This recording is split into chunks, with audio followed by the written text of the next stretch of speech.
réussi en 20 ans à monter une très jolie équipe, si vous voulez, composée de gens d'univers totalement différents, venant de nationalités, une vingtaine de nationalités. On a petit à petit acquis une bonne réputation, mais ça vient de choses très particulières.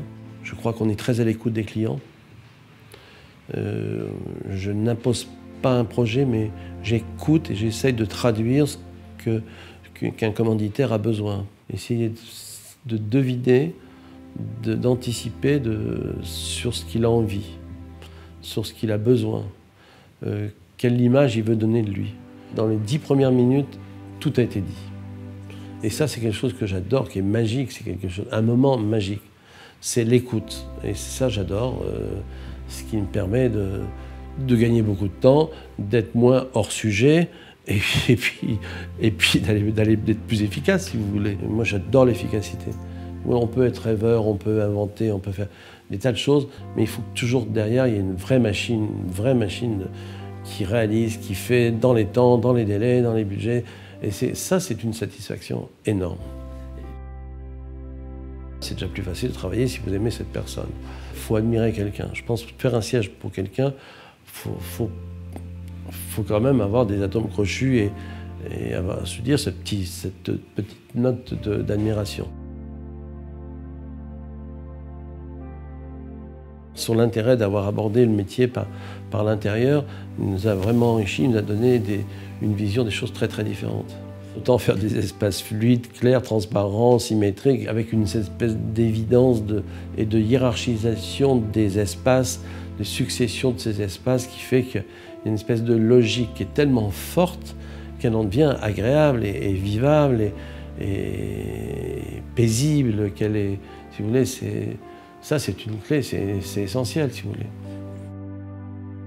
C'est aujourd'hui, un nouveau projet arrive.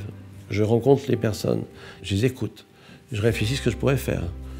Et puis, très vite, il y a un casting intérieur où je me dis, tiens, cette personne de l'agence s'entendra mieux avec ce client. Et après, une fois que le casting est fait, j'explique ce que je ressens. Et je le fais sous forme de dessin, de croquis, etc. Cette partie, si vous voulez, la partie conception, c'est un moment magnifique, si vous voulez, parce que c'est un moment où toutes les machines se mettent en route.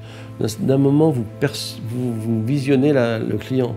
Vous visionnez la rue où il est, vous visionnez la maison où il habite, vous visionnez ce qu'il vous a dit, ce qu'il a envie. Et une idée en amène une autre, et ça part en cascade, et là c'est fantastique. Ce sont des moments, et on est très très heureux parce qu'on a trouvé une solution, on sait comment transformer l'appartement pour passer au bon endroit, on sait comment modifier l'immeuble pour qu'il soit plus solide, plus fier, plus fort. C'est un métier où on vit son métier.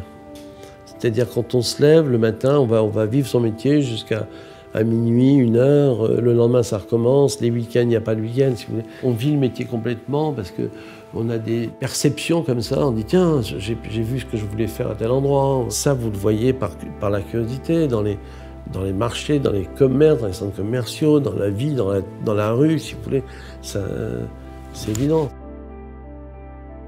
Centre-Nord, on en a beaucoup fait, des musées, on en a beaucoup fait, on continue toujours à en faire. C'est une passion, et je pense que c'est un petit peu un symbole de cette volonté de perfection, de détail, pour présenter les œuvres d'art et puis les mettre en famille, les remettre dans l'histoire. C'est quelque chose qui me passionne réellement.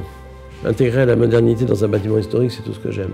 Je pense que c'est partir de l'existant comme une racine, et puis après, autour de là, il faut évoluer pour en faire quelque chose pour le marier avec quelque chose de notre époque. C'est passionnant et j'essaye d'entraîner beaucoup de gens autour de moi, beaucoup de jeunes, et notamment avec la Fondation. Et moi, c'est un de mes grands plaisirs, c'est de remettre les prix de la Fondation. Je pense que c'est une vraie caractéristique, marquer son époque, avec un peu d'intemporalité, et puis avec sobriété aussi. J'aime pas ce qui est flashy, j'aime pas ce qui brille, j'aime pas ce qui raconte des histoires compliquées, j'aime les choses simples.